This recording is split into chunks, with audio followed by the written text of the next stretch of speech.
Aldiel Shala. Anubalore Delana. Keep your eyes on the horizon. Gather at the inn. It's safe there.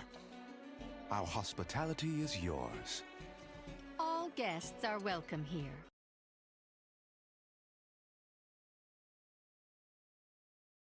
Hello, and welcome to the Delvers Inn. I'm Sanila. And I'm Zumanaki. And, Zumo's feeling pretty silly tonight. So I think it's going to be an interesting podcast. So fun things that happened this week. I know a lot of people could have probably already gotten to Nightmare Mode, but this was the first week that we leveled up our rep with the shady person to get to Nightmare Mode. And by we, you mean you? Well, you were a little bit ahead of me, but you didn't By get a week. Nightmare as soon as it dropped. No. But I did have it last week. yeah. So, that was fun to figure out. For sure. It's a lot different. It is. You get the additional affixes basically to your prey mode. You got the what we call the shadow fixate mechanic, which is when something basically targets you and kind of slowly approaches, and if it reaches you, you get a very nasty debuff that's basically an insta-kill. Unless you use some damage reduction ability or you've got some self-healing. Yeah. But you can either run away from it or you can interrupt it. So that's one. So I'm usually fearing it. But, Mm-hmm. if you can stun it, knock it up, you're a shaman. I don't know what other classes have knockups. I just use my interrupt shot Yeah, if you can for my just hunter. actually interrupt. Mm-hmm. Mm-hmm. And then there's what we like to call the pushy Astalor mechanic. Kill for me. Do it now. So you have 15 seconds to kill something, anything. You just really need some murder right then and there. So we have figured out that if you are working on a mote of anguish and you get this mechanic drop, killing a mote of anguish does not count towards killing a thing.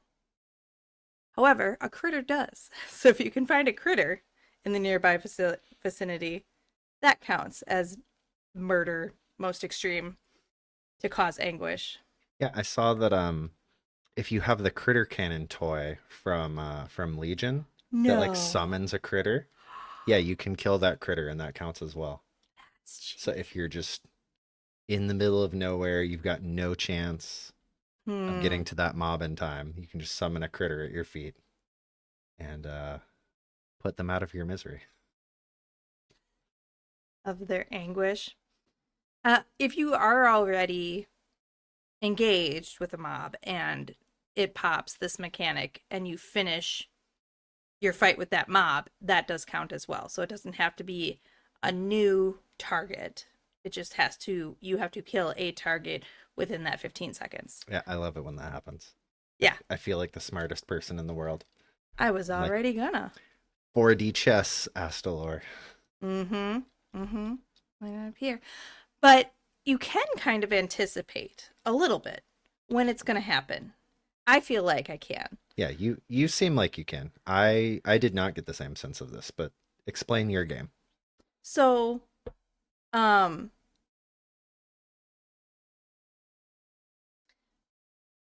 feel like they go on a rotation where we have the ambush. Are we actually online? Yeah. Okay. Sorry, it didn't look like we were. I have it paused. I'm such a millennial. Is this thing on? So I feel like the nightmare mechanics do rotate. So if you kind of figured out the order, which I believe is ambush, shadow, Astalor kill. When you have one, you can kind of guess what your next is going to be. But I feel like ambushes obviously only happen after you've targeted Right, another when you're in combat. when you're in combat, you get ambushed. So if you spend a little bit of time out of combat, um I think it makes it more likely that these affixes will stack, basically. So I know, hey, like, I'm due for an ambush, but it's been a little bit since I've been in combat. So I can anticipate that likely during my ambush, I will get a shadow affix. So I can kind of be on the lookout for that. I'm not 100% positive that's how it works. But when I started to kind of pay attention and kind of keep track, I'm like, okay, I should get a shadow next. Okay, I should get Astrolure next. And I was right every time. So maybe that's just for me because I'm always in a state of perpetual rightness. Or maybe your play style like makes it line up to this very specific pattern Right. that you can read, the kind of groove that you're playing in. Because I got a very different feeling. It seemed much more random. I definitely got a lot fewer ambushes compared to the other ones. Like yesterday I did one and I think I only got one ambush the entire time. But I was getting like quite a few shadows and kill commands. So might just be that your specific like play style, the rhythm that you're like, how often you're mounting up, flying around, fighting things, you end up in this specific pattern where it's much more evenly distributed and you can easily predict what's Yeah. going to happen next. Because I felt like if I kept my combat pretty steady, I could, okay, I just had my ambush. Next will be the shadow. Where is it? There it is. Interrupt. Okay, now I'm gonna need to kill something again, so go kill something. And it hasn't been that long since my last ambush, so I'll probably have to kill some more things before I get my next ambush. And I don't know, maybe that's just being a hunter. Maybe that's just being me. But it worked really well. And so I was able, the other thing I do is once I get my Nightmare Prey directive, I head straight for the world event. And I just work on the world event immediately. Yeah, same. Because unfortunately, Nightmare is not really something that you can work on while doing other things. Right, which I'm a little bit sad about. I really enjoyed the flow of more than normal and hard mode praise, where I could weave them in with like doing all of my quests for Southros Soiree or whatever other world quests that are up, and I could kind of work on those all at the same time. But yeah, Nightmare, I very much feel like I need to be focusing on just Nightmare, trying to get that done as fast as possible. Especially with like the scaling debuff that's based on time. When I was doing the normals or hards and kind of like taking a more leisurely stroll, I'd look at my timer at the end, completing like the prey that it pops up with your stats, and it would be like elapsed time on hunt 25 minutes. Ha! You still got them done in 25 minutes. It was like 45 minutes. And I was like, oops, oh well. Had to stop and do some fishing, like. Right. But then when you're debuff every minute, it's ticking up by another like 4 or 5%. Right. Could you clarify the difference between the debuffs between hard and Nightmare? Sure. On hard, the debuff scaled with how far along your prey hunt you were. So as you made progress, your debuff would stack higher and higher. Versus on Nightmare, it scales independent of how much progress you're making and entirely just scales on how long you've been on the hunt. The timer pauses, like when you're in a safe zone, like a town or an inn. But otherwise, every minute, it's just going to go up by, I think it's 4% damage taken increased. So if you don't really focus on it and you end up taking 25 minutes, you've got a 100% damage increase. You're taking literally twice as much damage. And with like the shadow or failing the kill command already doing more damage than my entire health bar, like if we're talking now that's doubled, I'm not sure I can survive that. Sorry, Kill Command is a registered trademark of the Hunter rotation. Well, I sure feel like he's got me on a leash, and not in a good way. excuse me, you can't call it Kill Command because I'm a hunter and I call it Kill Command. So we call it Astalor being pushy. Okay. But yeah, so I think Nightmare isn't terrible.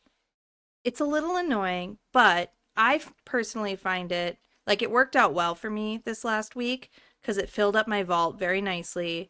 And when you were done delving with me, I would rather do Nightmare by myself than Delves by myself. So I do feel like if you've got like group content that you're doing with people, but then you've got some time to kill just doing something by yourself, like, you know, Prey is a nice thing to go off and do in your additional time. Yeah. And if I'm just focusing on Nightmare Prey, you know, it's taking me like 5 minutes to get the hunt part done. You know, so it's not like a super large time investment. I just kind of liked the what do you want to call it? The path better when I didn't have to just solo focus on doing the hunt, when I could incorporate it with everything else that I'm doing and kind of just get it done when I get it done. Take a more laissez-faire approach. But yeah, if you're laser focusing on it, it doesn't take that long. It's not that bad. I think one time I ended up getting stuck in like a circle of dying because I went in the middle of the Ursoc village, which has a couple of like boss mobs, and just got like dead over and over again last week. I'm like, okay, I just don't go over there anymore. Yeah. There are, you know, in this expansion, similar to the last one, some of those little kind of end game zones that are just very elite heavy. I kind of hope that they come up with something cool to do there that'll like get you a nice reward, like the honeypot from the bee area, where you go. So in the War Within, there was that area with the cinder bees. Right on the Isle of Dorne. Right. That was over by the meadery. That had the bees and like the lightning wolves. Right. Which was like, you know, kind of very dangerous at the beginning of the expansion. But then towards the end of the expansion, there was incentive to go over there.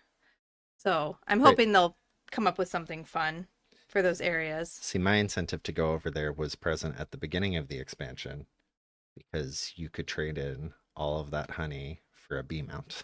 Right. Well, and that was the other thing about Prey, is that it didn't have as many incentives. Like Delves, like in addition to filling up your vault and gearing up, there are some nice cosmetic rewards that you can exchange for your undercoin. Cool things that you can buy from there, and there's like a nice variety of rewards. Like there's mounts and there's appearances and there's housing decor. Prey doesn't have as much variety in the rewards that I could see, like just not as much stuff. Right? Is there a mount that you're working towards? I don't know. I feel kind of the opposite. I feel like I'm getting better cosmetic rewards from Prey than from Delves at the moment. Because like Delves have 2 mounts, I think. And they're both the same mount, which are recolored. Prey has 3 mounts. But it's also the same, it's kind of recolored. Like you've got a blue mana worm without armor, a blue mana worm with armor, and then a golden mana worm with armor. So like that's basically recolors, right? But then I feel like they do have some cool cosmetic stuff. Like the armor set from Praise is a lot cooler than the armor set from Delves. It's just because you like red. I do like red. Yeah, I think the recolor of like the purple voidy set that you get from doing the Void Spire like storyline is cooler than the it's just the dungeon set, right? It's the Harrenir dungeon set that the Delve set is a recolor of. No, is that right? It is I mixed up. Okay, you're gonna look that up. Yeah. But you also can get like a cool backpack that I saw. I don't know. I feel like you get a Hearthstone, which I'm also a big fan of the different Hearthstones. Oh yeah, you love your Um, Hearthstones. I absolutely love the one that you could get out of the last raid in War Within that summons the big like pool of void around you. Um, yeah, big fan of Hearthstone. So you can get a Hearthstone from Prey. Um, You're right. It is the Harrenir set, and it's a purple burgundy Harrenir set, which is obviously why I love it. yeah. So if that's your thing, I can see how like that's really cool. That's just not my thing. The Delve set is better than the Hunter raid set. I'm sorry. I'm gonna say it. Even the mythic purple one is still goofy, and the Harrenir set So- is just better. To each their own. Yep. So I think that I like what I'm getting as bonus rewards from Delves, or sorry, from Prey better than Delves. Delves definitely have the better gear in the long term. Because eventually you will be able to get well, I mean, right now you can get the maps that drop from Delves, Mm-hmm. which you can use to either get a heroic piece from Delves or you can turn it in. I haven't tried this, but able to turn it into like buy heroic gear from Prey, Okay. so that you can target the different drops. Like the one in the Delves will be heroic versions of the gear that drops in Delves, and the one from Prey would be like heroic what Prey drops. So you could kind of target what you want with that eventually. But then in Delves as well, when you get to like rank 9 or 10 in your journey, you'll be able to just get heroic pieces to drop from the bountiful chest at the end. Mm-hmm. It's like Prey, as far as I'm aware, doesn't have that ability to just straight up drop hero gear. Also doesn't have a way to drop myth crests, or yeah, they are called myth crests. I've called them gilded for so long. I just assumed I messed it up. Well, we do get a gilded stash. So if it's called a gilded stash in the journey, why aren't they gilded? You know what I mean? Well, yeah, but then when you get the gilded stash at rank 2, it doesn't even drop the myth crests. It just drops heroic. It doesn't start dropping myth crests until at rank 4 when you get the gilded jackpot. Okay, but why is it gilded? I don't. The terminology is really consistent. But now when you say myth crest, that just makes me think of the myth beast from The Mandalorian. Mm-hmm. The mythosaur. Mm-hmm. Yep, I see where you're going with that. Oh, myth. I have the myth crest trophy that I cut off this mythosaur because I am the wielder of the black lightsaber. I am the Mando Supreme. Well, speaking of I lost where the translation was, but I feel like Prey is also giving some pretty cool housing decor with like all of the trophies. Okay, You don't so like the that's- trophies. So this is my thing. This is probably why I think the prey rewards aren't that good, because I'm not super interested in the mounds. I don't like the appearance as much, and housing is just the trophies. And at first I was like, what the heck am I gonna do with all of these? Like, what am I gonna do with all of these stupid busts? Like, I don't have a Grecian garden that I'm going to like display all of them in. So originally I was like putting them up and around on little shelves in our, in our Delvers cave bar over here. And then I was like, I don't even have, like, there's so many of them. Where am I going to put them all? I don't have enough room. So then I decided that we're going to make a chess set. You tried to make it outside. I tried to make it outside and I didn't have enough housing thing, but we're going to make a big indoor chess set and we're going to use all of the bus sets, which I know other people have done first. It was not original idea of mine, but I think that is the best idea of what to do with them. So that's what we'll be doing, is we're going to have a big chess set in the Delvers Inn, and we'll use all of our prey trophies as game pieces so that our guests can enjoy a rousing, strategic game of prey chest. Prey chess? Prey chess. I like it. And I think they're cool rewards. I like that there are so many. There's like 30 different busts you can get with 3 different bases, like 90 pieces of decor. Yeah, and where are you going to put them? I don't know because I don't decorate the inside of my house. No, I do, and I'm telling you right now that I'm going to put them nowhere.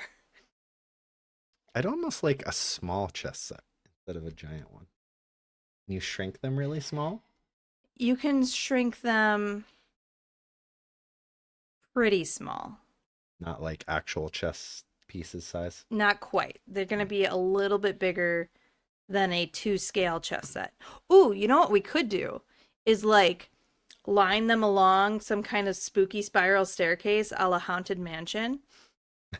Or like have them all like set, like a bunch of them set up in the garden and pretend they're like singing a little like quintet.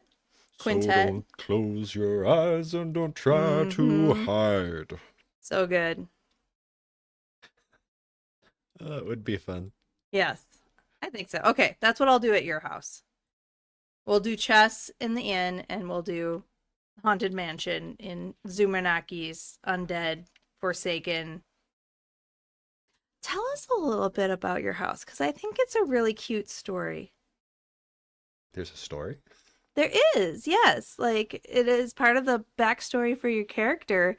And so when you said, like, I decorated the outside of my house, I'm not going to decorate the inside of my house, you're welcome to do it. And I was like, okay, what's your vision for your house? Is it just going to be, like, very Forsaken-y, like, all the way through? And you said no, because there's more to Zumo than that. So tell us a little bit about your Right. house. Well, so Zumo used to be human, right?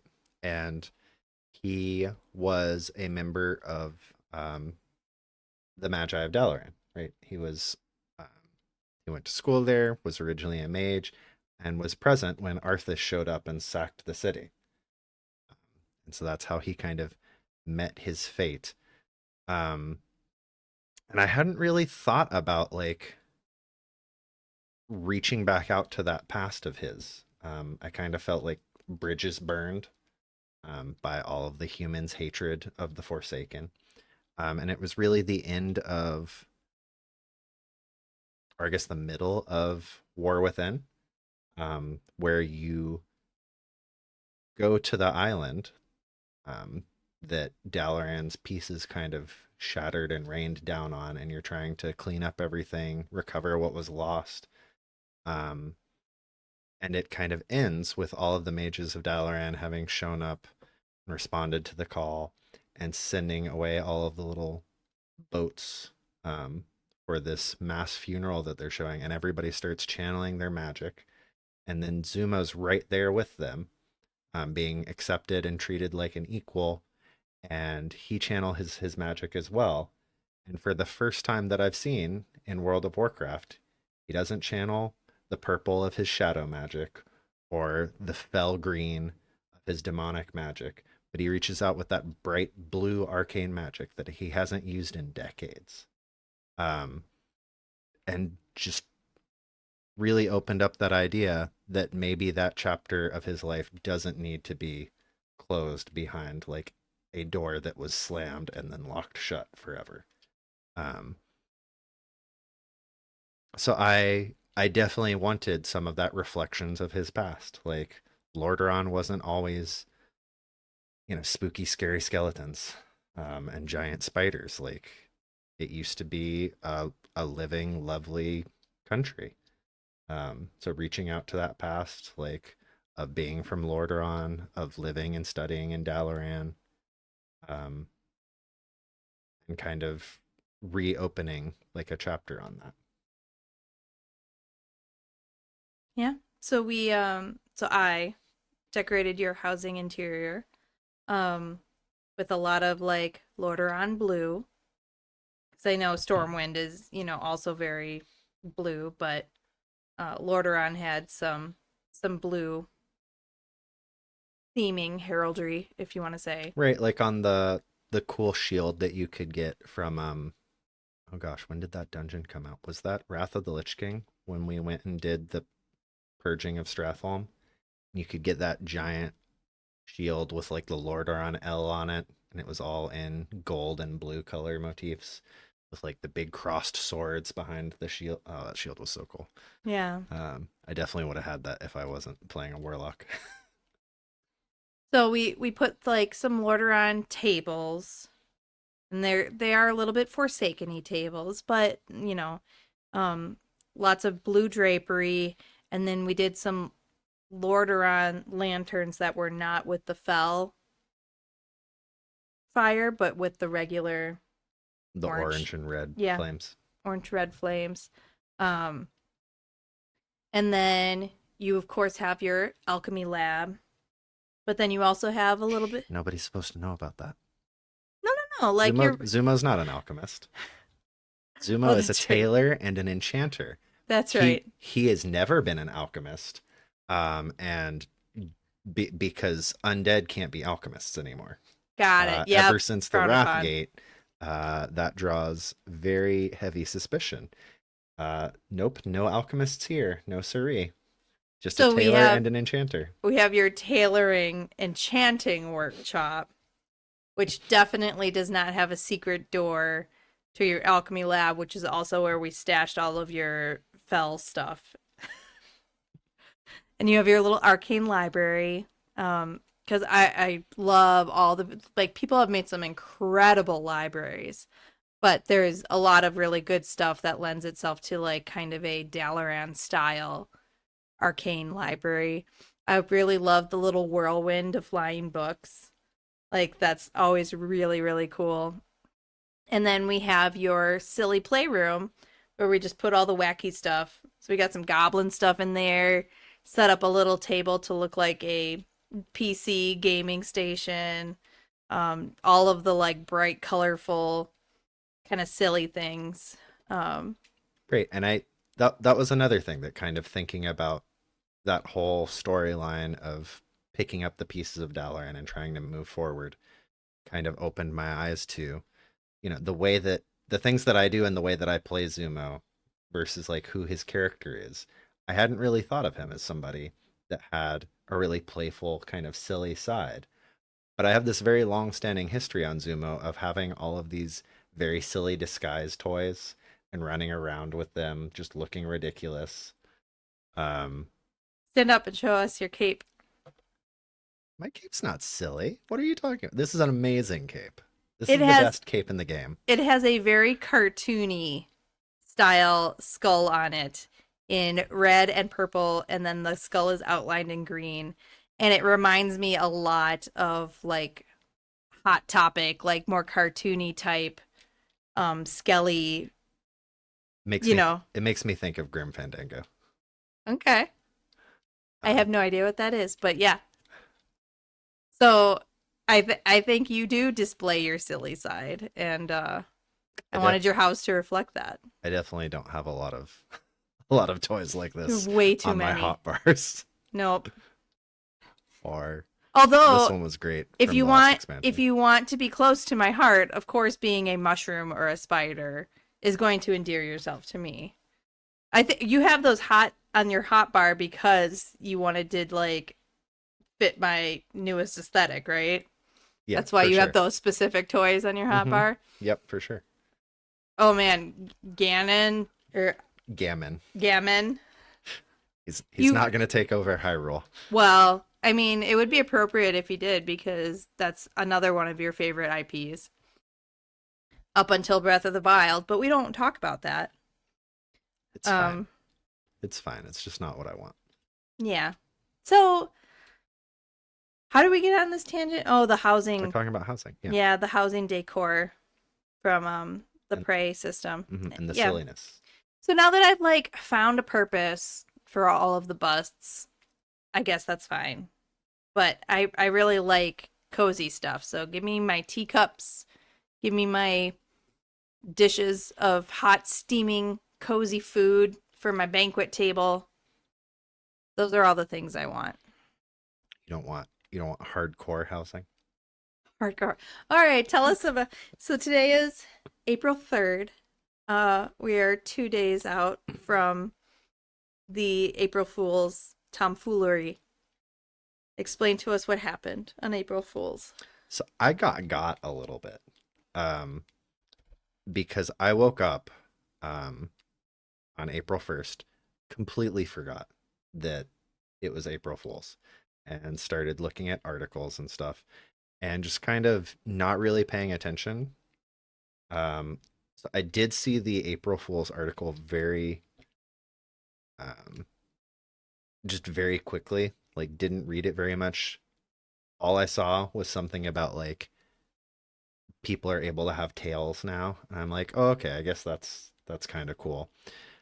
But then I was drawn to the previous article that was only like a handful of hours older than the actual April Fool's one, that was talking about some actual like quite cool features about being able to change what your weapon does when you sheath it, such as being able to decide whether you want it to be sheathed on your back versus on your hip, or if you want it to just disappear completely when you sheath it. And I was really excited about that because we've talked about how when you go into your house and you've got this very cozy motif, you've got some nice PJs on or something, maybe you don't want to have a giant sword like at your hip, or a staff across your back. And wouldn't it be nice if you could just disappear those while you're in your home? I did find a bit of a workaround for that because yeah? I found that if I was wearing a backpack or some other back item that Yeah. would clip really bad into the weapon, that it would make the weapon disappear. Yep. Specifically my bow. I guess I haven't tried it with a lot of other things, but so like when I put on my cozy outfit for the podcast, You've got fairy wings. Today I have fairy wings. I had that mobile like baking station. That is cozy AF. Or like when I was in my onesie, the little Murloc backpack worked really well. Yeah, I just don't have any backpacks that look good with anything that I would want to wear inside. Mm-hmm. So yeah, I saw that and I was really quite excited. I'm like, great. A lot of people are gonna like that. I know we're gonna like that. That's awesome. And then like an hour or two later, I realized it was April Fool's, and I'm like, oh no. I'm like, okay, that can't be fake. They're gonna make so many people upset if they're like, yeah, you can wear your weapon on your back or your hip or just make it disappear. April Fools. And thankfully it ended up not being April Fools. The Tails thing ended up being April Fools. What a roller coaster of emotions. It was a day. But going back and reading the article and actually paying attention to it, they were specifically talking about just dwarves can have tails, and it's like, okay, clearly that doesn't make any sense. Mm-hmm. Yeah, they talked about hardcore housing of like you get a mortgage and you have to pay maintenance fees and like oh yeah, no, that's whatever not else. even funny, Blizz. Like this is supposed to be escapism. Like this is the place where I can decorate my house the way I want to and not have to worry about hitting my credit limit. Like and not being able to pay the mortgage. Like we don't want that. Thank you. I guess they have to kind of do like crappy stuff for April Fool's Day because if it's like you said, like if it's something really good, then they're going to get in trouble if they don't actually do it. Right. I mean, how many like retailers have like put out a fake product and everybody was like, no, actually we really want that. I love that once upon a time the Pandaren were an April Fool's joke, and then years later they ended up being real. You know what it was apparently this year? Trader Joe's. I don't know if anybody's familiar with Trader Joe's. You haven't been there very many times, if at all. Have I ever taken you to Trader Joe's? I've been to Trader Joe's a couple times. It's So not my favorite place in the world, but I guess everybody really loves the rolled like Tostitos style chili lime chips. So it's like a chili lime Tostitos rolled up into like a little like stick. okay. And it's really, really popular. So they put out a chili lime chip flavored lip mask. So like this all the lip glosses that are like Dr. Pepper flavored or whatever, but it's like a hydrating mask for your lips that's in the chili lime flavor. And everybody's like, actually, yeah, like lip plumpers. Hello, that'd be amazing. Huh. So it remains to be seen if they will follow up on that. But everybody was actually really excited about it. Let's see. What was the other April Fool's stuff in that article? The one that went right over your head. Oh yeah, the Mythic plus plus plus. I got through reading that section in its entirety the second time, and got to the very end where it was like amaze, amaze, amaze, and I'm like, wait a minute, this is a Project Hail Mary reference. This entire thing It's not like we are reading is a the book not right subtle. now. We are Is- almost done with it. Like, This entire thing is a not subtle Project Hail Mary. not reference. subtle at all, but you still didn't get it till the I end. didn't. Nope, because I was just reading it at face value, like trying to. So literal. Like, because you didn't know it was April Fool's when you first read it, right? I didn't even read that paragraph when it was actually April 1st. I read it after the fact. Because like I said, I just kind of scanned through that one and didn't see anything really that interesting. Mm-hmm. I don't even think I saw the Mythic plus plus plus because that would have been a big clue that that was an April Fool's article. But if there's any other, sci-fi fans out there, it is a really good book. And we haven't seen the movie yet. We're almost done with the book. I think honestly we've kind of like hit the climax and there's probably just going to be a lot of falling action at this point. But I had heard from people who did see the movie, both from those who hadn't read the book and who had read the book, that it skipped a lot of the science, which is our favorite part of the book. So I think in light of that, we're not going to rush out and like get a babysitter to go see it in theaters. I think we'll probably just wait till it's streaming, because it, as a fun supplement to a book, but not as good as the book, like it's not something I have to see in theaters. But so if April Fool's was mostly treats, definitely the big trick this week was getting spoiled on the new Raid Cinematic. It was very sad because I got totally taken in by some clickbait. Made it through the first raid. Fine. Yep. Didn't get spoiled on the first raid. Saw the cinematic. Had a really good time, like, experiencing that in story mode. And, kind of, like, thinking about it and talking about it. But then this one, I thought it was an article about Shadowlands. Spoiler alert. It wasn't. And they had the video link to the cinematic right in the middle of the article. So by the time I figured out what it was actually about, it was already like showing the cinematic. So that was a little bit sad. We will not spoil it today because story mode does not come out until next week. And I'll just reiterate my disappointment about that from the first raid. I don't get it. I think we can further delve into that. I think it is unreasonable to delay story mode because we are not getting any power benefit from it. Great. So the rewards from March on Keldanos quest, complete the raid, you get a Hearthstone, you get 1k Silver Moon Court rep, and you get 10 Champion Dawn Crests. Definitely seems like things that you need to keep out of people's hands for a week. Well, and I mean, like, who are going to be the story mode people? The people that are not engaging in the raid content. But that doesn't mean we're not doing anything. Like, we might be doing Mythic Plus or Delves, right? So, as people who are, like, not interested in group content, I do my Delves with my hubby. I do my Prey. If I need to do a dungeon, I do a follower's dungeon. Or if I want to see the plot of a dungeon, I do a follower's dungeon. And when I want to know what happened at the end of the raid, because it is very still central to the main storyline, the main storyline goes through the raid. It always has, and it continues to do so. But I can't see it unless I do story mode, because I'm not going to do raid content. And even if I did, even if I did LFR, Which you can't, because that's not open. which you this week can't because it's either. not open this week either. But even if I was doing something like that, they're not gonna wait for me to watch the cinematic. Like, people are like in and out, and like, it's not you. If you're doing LFR, you're not there to see the story.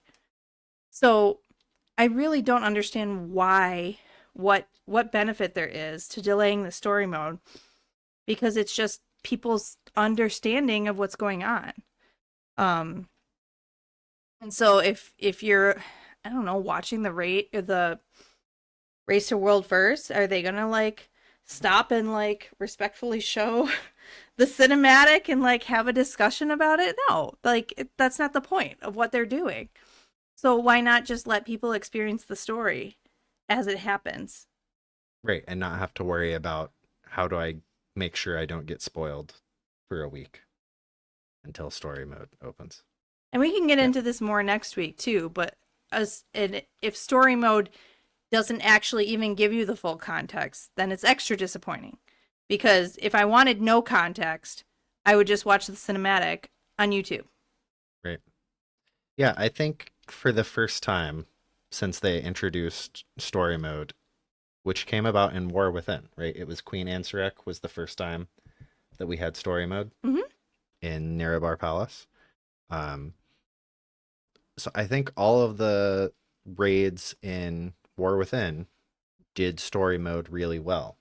But that's also because the story there was quite simple and straightforward. You had all the quests leading up to the raid, which are, okay, we gotta go kill Queen Ansarek. We gotta take her out. Bad things are happening. She's not good. And so that's the story, the questing story leading up to it. You sign up for story mode and you go into the raid and you kill Queen Ansarek because she's not good. There you go. Works very well. Copy paste to all of the other raids She killed your mother. in the War Within. But then Voidspire, you do all the quests leading up to Voidspire, and it's okay. We got to stop Xal'atath. Xal'atath's not good. We got to take her out. Here we go. Final push. We're gonna storm it and fight her armies and take out Xal'atath. And then you queue up for story mode, and you zone in, and you fight Illyria. Well, I mean, to be fair, they shouldn't have set it up like, oh, we're going to go kill Xal'atath. Because obviously everybody knows we're not going to kill Xal'atath In the first raid of the in the first raid of the big void. second expansion in a trilogy. I don't know. The trilogy could not be entirely about Xal'atath. Like, I'm not convinced she's going to make it through and be the Sure. final big bad of the entire trilogy. Sure. But But, de- not but until definitely the end of the second expansion. Right. She's not. Xal'atath isn't going to be the final boss of the first raid of the Midnight is all about Void expansion. I mean, agree with that. We're not going to just like spend 2 expansions like detailing all of her crimes and chasing after her only for Thrall to like crush her in a giant stony grip like in the first 5 minutes of the new expansion. Like, they would never do something like that. Right. It's just, yeah, like you said, there was no context, no explanation. You run in and it's like, all right, let's take out Xal'atath, and then instead you're fighting Illyria. Like, the only context is that you've got 3 dead paladins at your feet, like, as Xal'atath's talking to Illyria. Yeah, so didn't explain how we got to that point at all. Like, at the very end of it, there's the Ramath has a line talking to Eretor about, like, at least the tether worked. I'm like, what is the tether? What is this tether you're talking about? Did I miss something? At least Am we I don't just have to really listen dumb? to your mom and dad fight anymore. Yeah, well, it also didn't really give any answers. Like, yeah, where are Illyria and Turalyon? What happened to the Army of the Light? Are they all dead? Like, we saved maybe a dozen of them, like, in the Fallout quests after that raid. But, like, is the rest of the Army of the Light just KIA. Like, Well, you see, Illyria and Trellian Hmm. fell down the like central energy shaft of the Death Star, so we're not going to see them again until they clone themselves and if on the Dark Planet. if we go right back into a situation where it's like Illyria and Terralion haven't been seen in decades. Nobody knows where they are. Like Poor for Erator. 5 more expansions until they come back for the second time. Reunited. I don't know. They're fighting a lot and then they disappear again. So sad. That would be awful. Let's not do that. Mm. Well, obviously they're not dead. But it is interesting that Illyria doesn't have her Nehru anymore. So, like, when she shows back up again, it's like, oh, well, you ain't got no void no more, so now we're cool. I don't know if I would be okay with that, but maybe that's a way to resolve things. Like, oh, you just got the void sucked right out of you, so we good.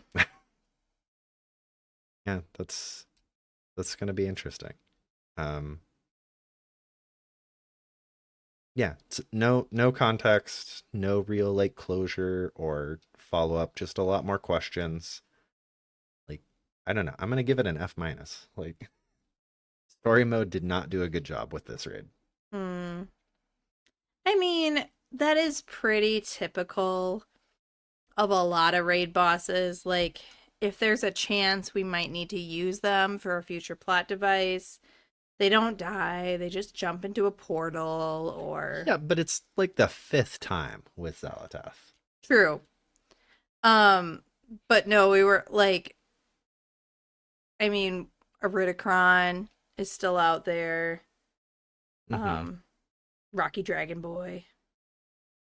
Oh my god, it would be so funny if Iridikron was like, amaze, amaze, amaze. No. I love the pop culture references in WoW. Like, they've been doing them forever. Like, they're campy, they're funny. But I feel like don't put them in like the main serious plot. Why not? Time and a place. Yeah. But so, and like no one's ever really gone. We'll bring them back when they need to. Even death can't stop characters from coming back. Sure. Last week we were talking about the possibility of like Kael'thas reaching out and being involved in what's going on with Astalar. Like, yeah, even when they're actually dead, like they're not dead and gone. I don't know. Yeah, just color me disappointed with story mode. Which is too bad because it feels like it was such a boon to everybody that was kind of on our, more casual play style. Oh yeah, I was thrilled when it was announced. It is really because we've been complaining for years and years and years, like, do not put important storylines behind raids because people who don't want to engage in raids are missing out on the story. So, and I feel like they, in their defense a little bit, I feel like they did kind of move away from doing that for a while. And then when they brought back story mode, or when they introduced story mode, sorry, it brought them back to feeling comfortable to put that more detailed story in the raids because it made it more accessible. It made it available to people. I do see, like, I understand the kind of storytelling reason for it. Like, if you're building up something and it's coming to a great climax, it usually comes down to a big fight with some overwhelming force. So it makes sense for that climax to be in the raid. However, it's got to be accessible to everybody. Great. And I feel like with the current format they're using, it really only works for simple stories. We're coming here, we're killing the big bad. Come fight the big bad. All right, we beat the big bad. Here's the cinematic that kind of puts a bow on it. I feel like if they're going to do this more complicated storytelling where that formula doesn't work anymore, they need to do something more akin to doing a follower raid where you're not just doing the final boss. Like, you can go do the whole dungeon, or I don't know. I don't know what else they would do. But if you're gonna need the whole the context of like a bigger part of the raid in order to understand what's going on, they need to actually include the rest of that context in story mode. And when follower dungeons were like ridiculous and annoying, I would have said, "Don't you utter that out loud." But follower dungeons have been fixed, and like they're pretty decent now. Like I feel good like going through on my weekly dungeon quest to get rep. When the dungeons came up naturally in the main quest line and they were kind of part of the story, like it felt good to just go through and do them right then, which I could never do before because I wasn't about to like get a pug just to try and run this to find out what happens in this dungeon because nobody else was interested. Nobody else cared. They're just like grumpy tank running through as fast as they can. So like that same principle applied to raids. Yeah, like I think it would be great to have follower raids. And they've done enough joke raids that I don't think it would be that hard. Can I side tangent us just a little bit? Go for it. I miss the raid renown that they did with the second and third raids in the War Within. I like when they put out story mode, I kind of stopped doing LFR, combined with them putting out delves, because I had a way to like get those tier sets appearances that I wanted. Whereas like back in Dragonflight and before, I'd be running LFR like on my main to just try to get the LFR, maybe normal, maybe even heroic at the 0.5 patch that's like put out, level appearances. But then I kind of stopped doing that when delves came out, when story mode came out, because I had a better path to get that gear, and then story mode let me see kind of what was going on with the story. But then when they added the raid renown with Undermine and with what was that? I don't even remember what the raid is called. Void Forge Omega. There we go. Got there. That gave me a reason to still go in and do LFR. I didn't do a ton of the Galagio, but I did run quite a bit of Void Forge Omega. I maxed out that raid rep, and I really enjoyed that, and I enjoyed getting those rewards. Between the renown and the dropping the threads off the Moth boss to be able to get the cloak appearances for all the classes, dropping the weapon token off of Salhadar to get the cool weapon appearances from the raids, that all gave me a reason to go back in. And so I'm kind of missing that now because I'm not getting the story from story mode, but then I also don't really have a reason to really want to go run LFR to get kind of these extras that I was getting before. I'm like, I kind of need to go do LFR to understand the story that's going on, but I really don't want to go do LFR. I'm like, well, and that's the do thing I just to me find too. a stream Yeah. and like a recording and watch somebody else playing through the raid that I can understand what's going on? I mean, I think this is the third time I've made this point, so maybe I'm just beating a dead zebra. But I also feel like LFR is still not a good way to experience the story because everybody's rushing so much. Nobody's going to let you like stop and listen to dialogue or stop and watch a cinematic. Well, you just do it anyway and, bully for them. I guess, as long as you don't get kicked. It's too hard to kick somebody. But like, I feel like I can't enjoy that when I'm running LFR because I'm so concerned about keeping up. Mm-hmm. Yeah, that external pressure to comply and like not irritate people and not let people down. I get Which that. is the whole reason I don't play group content. Great. So yeah, that's kind of where I'm at. Like, am I gonna go like try to find? I don't even know who I would try to look up that would be good for watching that. Because again, like, I guess I'll just wait for Novel to put out a video on it or something. Like, I don't know. I mean, maybe when Tally does his cinematic analysis, he'll provide more context. Maybe.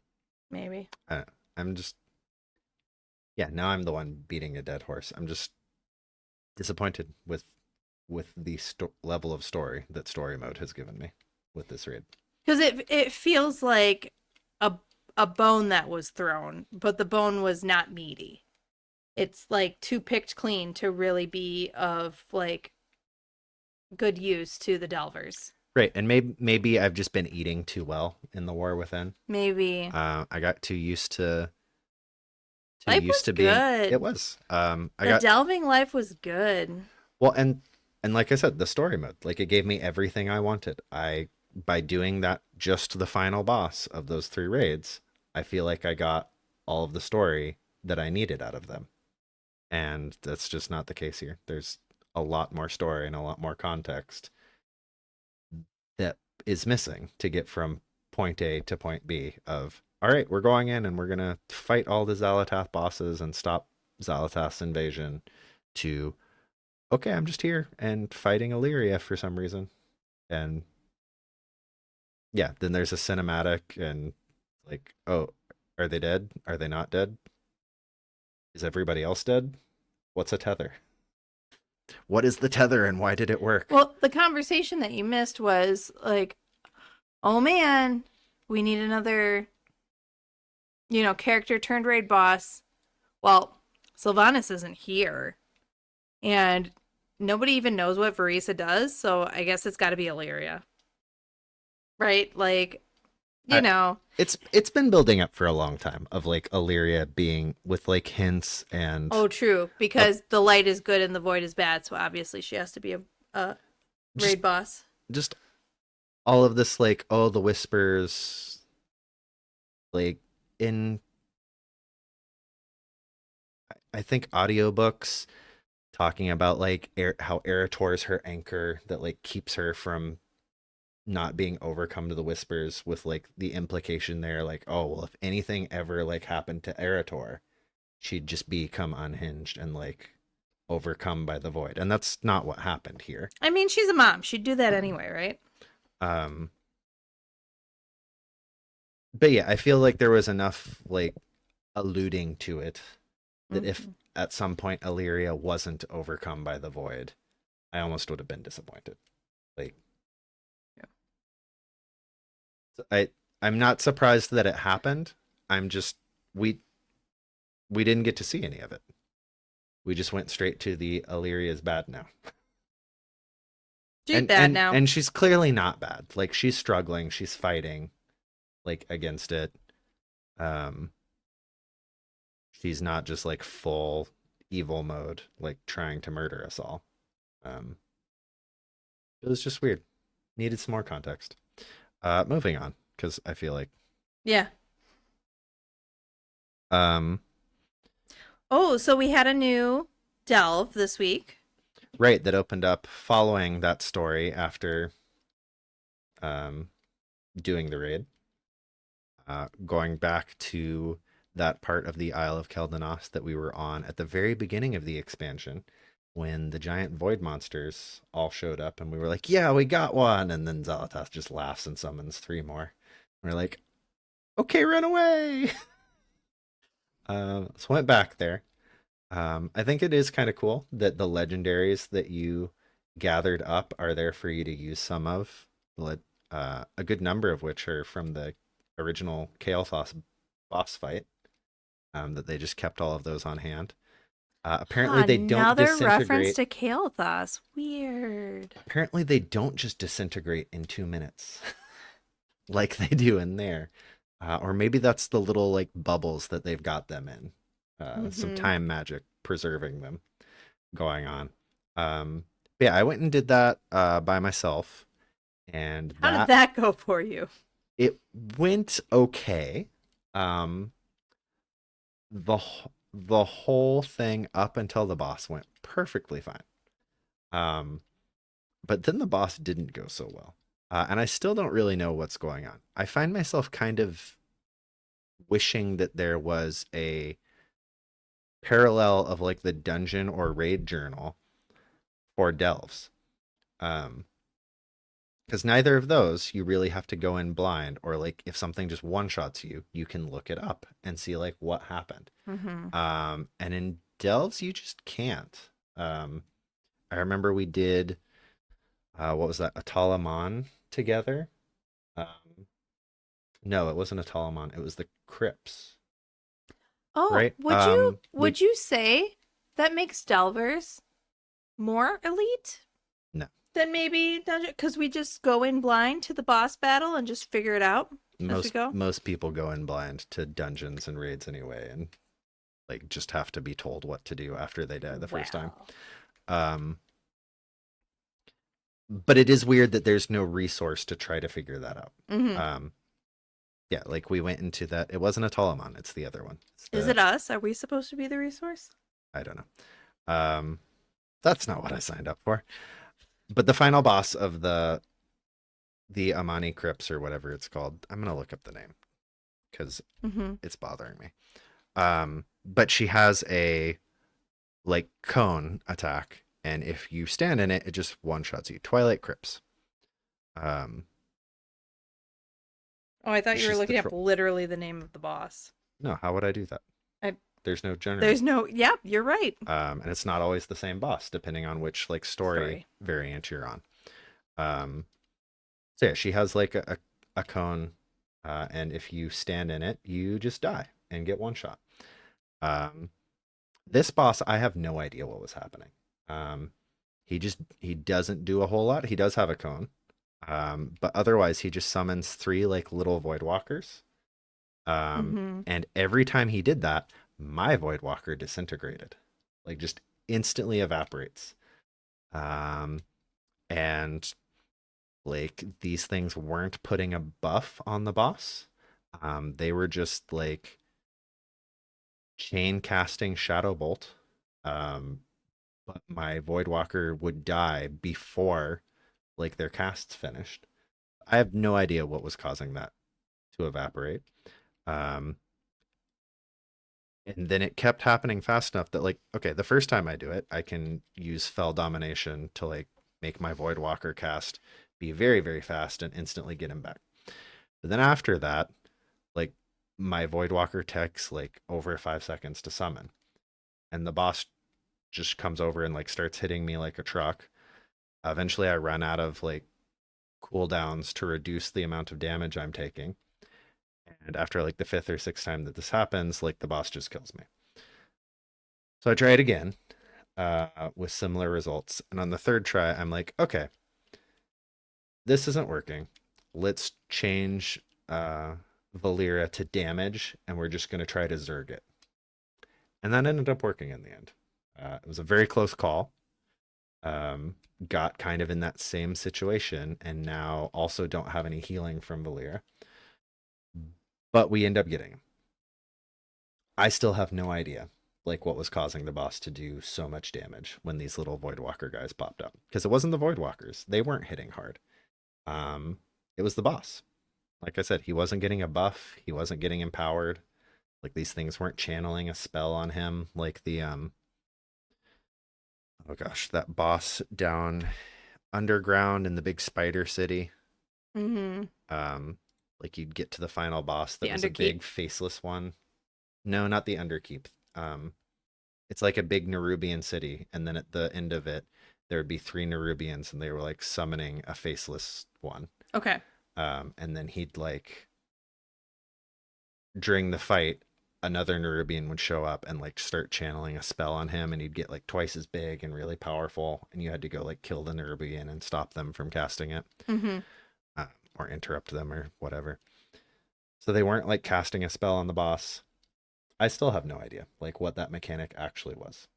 And it would just be nice to be able to have a little like delve journal to go into and see the spells and abilities that the boss has, figure out what's going on. Yeah, fair.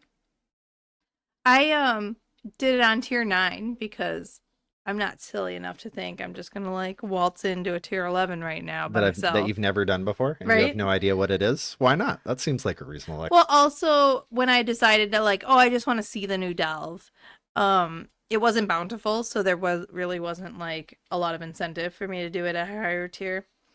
So I just waltzed in. But I mean my pet died a fair few times on the boss battle.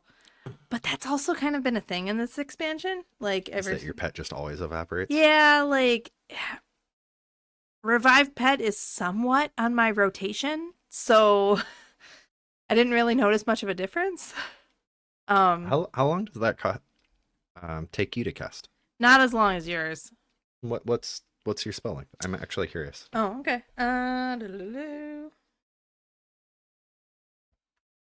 Show people my horrible action bars. That's fine. No one will judge you. 2.5 second cast. Wow. 2.5. So it's literally half as long. Mm-hmm. And mine takes a soul shard. Yeah, mine only takes like 35 focus. It's not too bad. Yeah, focus comes back pretty fast too, right? Yes. Mm-hmm. Yeah, so mine doesn't take any mana, but it does take a soul shard.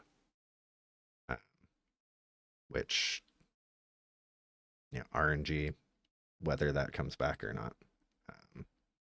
But if I'm using all my soul shards to summon my Voidwalker, then I'm not using them to power my Unstable Affliction, so it's cutting into my damage quite a lot. Boss fight's going to go on longer. But I did feel like I'm interested to see what the other stories are for the plaza, because I felt like it was very kind of obvious, like, oh, we're showing up, there's void stuff here, as there is outside of the delve as well. You got to be kind of careful getting to the entrance of that delve, because there's lots of angry void stuff all around. Yeah, were you mobbed by like 30 little void droplets when you tried to get down there? I was, and I was a little bit so then when I went to they actually killed me. And then when I went to Corpse Run, I was like, oh, I'll land on this little ledge, like right above all those little void nuggets. And there were 2 humongous void lords up there. And I was like, okay, so not there. So I rezzed in a bush, like literally hiding behind a bush. And then I like flew over and around until I could like pretty much land right on top of where the delve was. And I knew it was okay because there was another player already there, and I'm like, all right, dude, I'm landing by you. Yeah, I struggled finding the entrance a little bit. It's down a little spiral staircase. Right. And I didn't have any trouble with like mobs around it, but when I got to the bottom of the spiral staircase, there was an Alliance player there just getting wrecked by like 30 void droplets. And then he died like as soon as I saw him, and all 30 of them saw me and just ran over to me. Yeah, I popped my defensives and like sprinted towards the delve entrance and was able to get to it. Like, what is going on there? If we both run into these like 30 little void droplets, do they just hang out down there by the entrance to the delve? Well, I guess it makes sense, right? Because I was like, oh man, like this, the island is getting blasted by the void storm now. There's no light protection. So I guess I like wasn't super paying attention, but then when I did, I was not surprised. I'm like, oh yeah, I guess it makes sense that it's kind of overrun by baddies because like there's no more light protection there. I just feel like it's not a good design to have 30 little void droplets sitting right at the entrance to a dungeon or a delve. Well, sure, but like I think raid entrances being in like heavily like enemy zones is also pretty common. Yeah, but I'm not talking about having a lot of void creatures in the zone. I'm talking about them being literally at the bottom of the stairs. I know, it seems like that right should be at the safe. door. Yeah.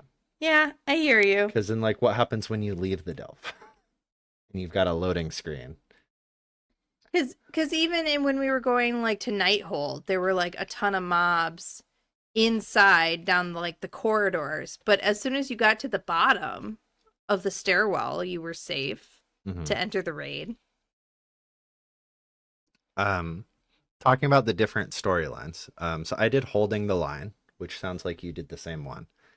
The other variants are March of the Arcane Brigade and Bombing Run. Yeah, I'm really interested because it seemed like the one I did was like, pretty obvious. Like, obviously, that's going to be void monsters. It sounds like So- all of them are going to be void monsters. Yeah, but like different flavors. I don't. Yeah, I would not be surprised if that boss is the only boss for this delve.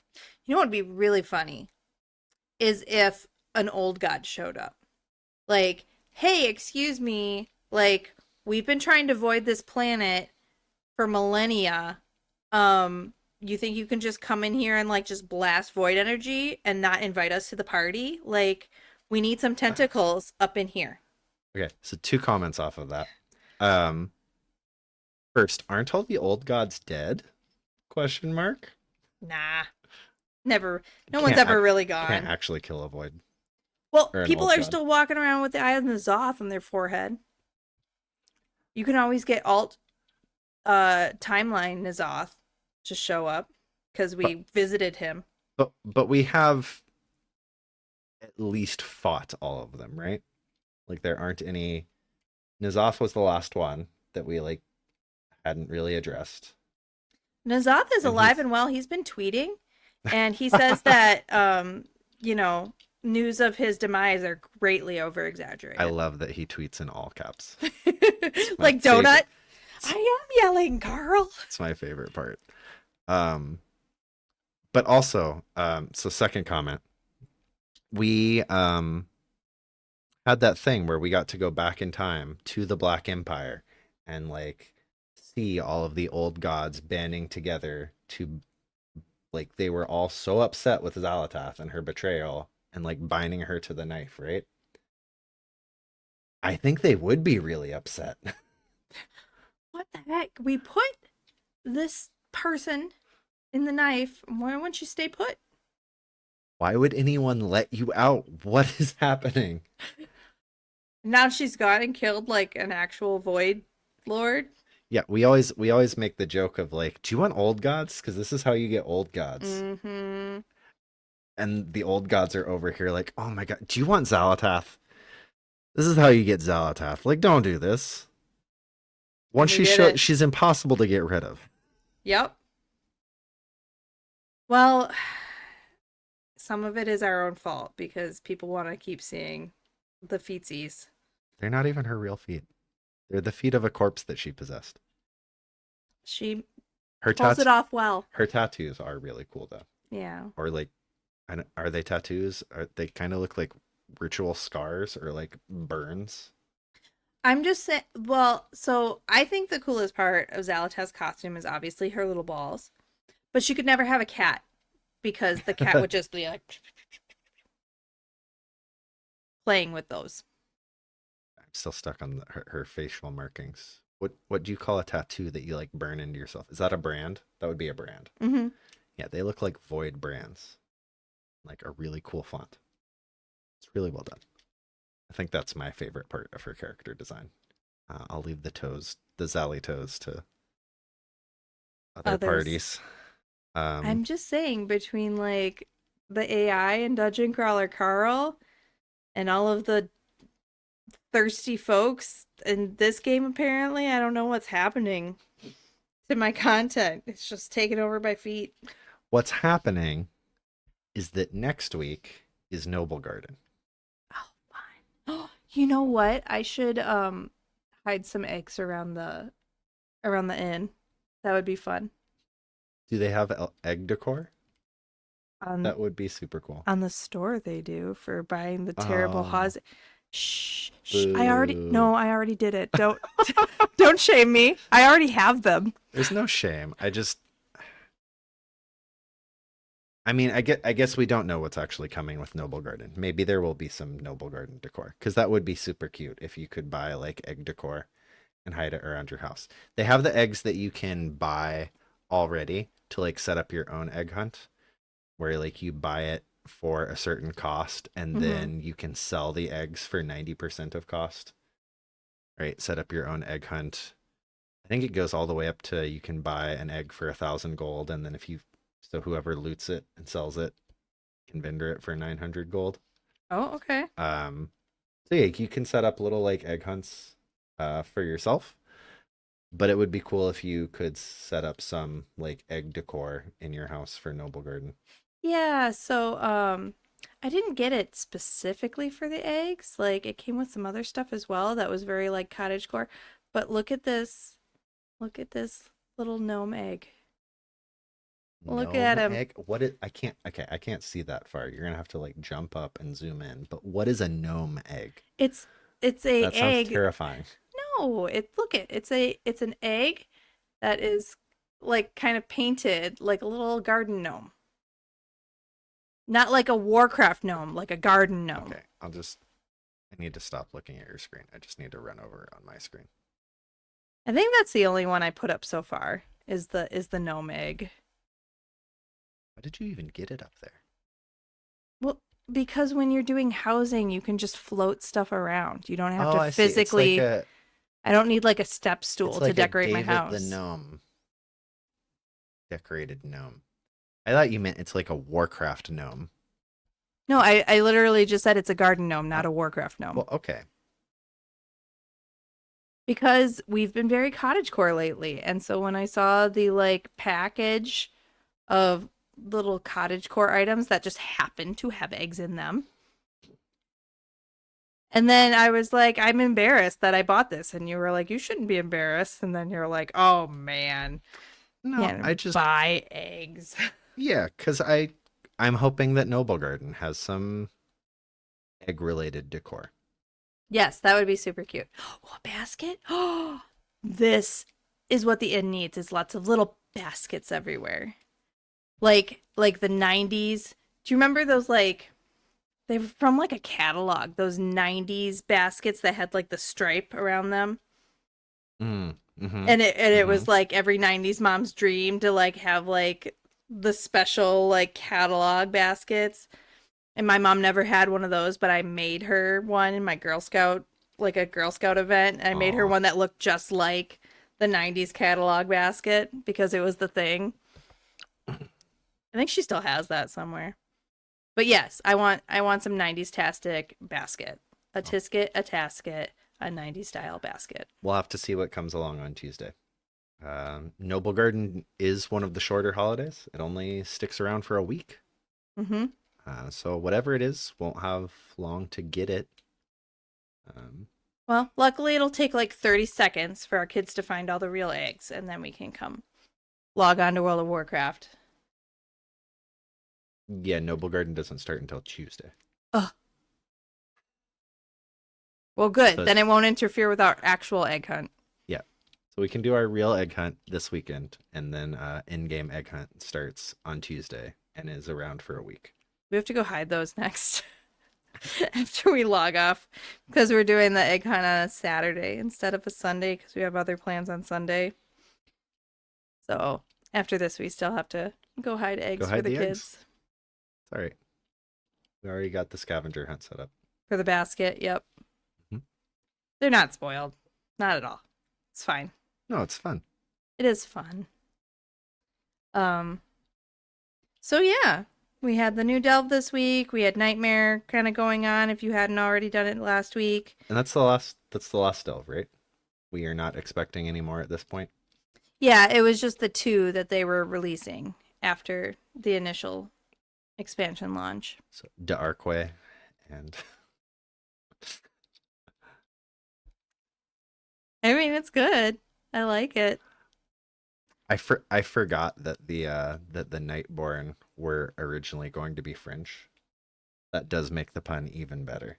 Yes. It's not just the Dark Way because it's all voidy, but it's D'Arquay. Like Jeanne d'Arc. Yeah. Mm-hmm. Yep. Those French. What are you going to do? I mean, it makes sense with all the wine and all things, but Well, right, and the naming, like, there's that would the one, be Valtois. You've literally got Valtois. it would be cool if we could get Suramar housing decor from that delve. Mm. That would be fun. I thought you were going to say it would be cool if you could make a house in Suramar. Well, obviously. But you can go back to Legion and get Suramar decor. Their bookshelf is particularly good. I would want one of those gondolas. Oh, where would you put it?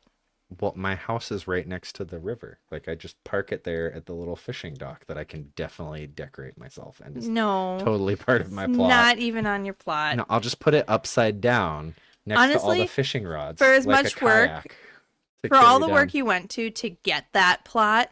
Sorry, for all the work I went to get you that plot. We both did. We both tried really hard. Yeah, you deserve to have dock waterfront access. That is some premium property, and everybody knew it.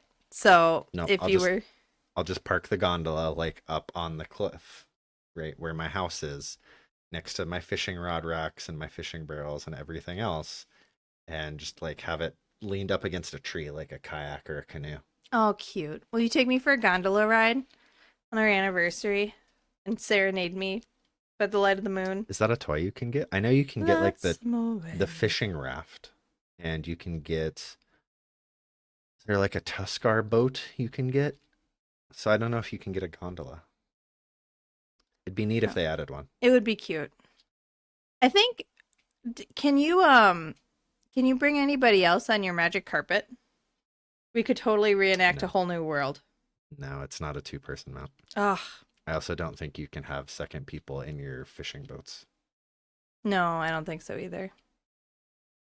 But you could get a potion of water walking and make it look like you're on the boat with me. How about you do the running and I just drive the boat? Yeah, do you have a fishing boat? No. Yeah, I have a raft. Oh, okay. Well, it's not a gondola. Well, nobody has a gondola. You don't know that. I don't know that. Maybe they added gondolas. I don't think they did. Because if they were going to do that, then Legion Remix would be the time to do it. Maybe they did it. Maybe gondolas have always been there, and I'm just not that tuned in to fishing transportation. Hey, if anyone's listening and we are very wrong, please message us and let us know because we really want a gondola. But with that, I think we will wrap up for the night. I did want to do a quick shout out to Layla, who followed us. So thank you very much for following our channel that we have exclusively for our podcast right now. Maybe we'll stream some delves at some point, but we have no definitive plans as of yet. But otherwise, we hope you have a wonderful, cozy night. So from us here at the Delvers Inn, I'm Sanila. And I'm Zumanaki. Have a wonderful evening. Check in again soon. Thank you for your visit. Until next time. Sunwell's glory shine on May you. the eternal sun guide you. Come again soon. May the depths bring ye wealth. Next one is on me. Don't do anything I wouldn't do. Rest well. Rest well. Stay warm. Travel in starlight, friend. Safe travels. Travel safe. Safe travels. Farewell. Farewell. Farewell. Farewell.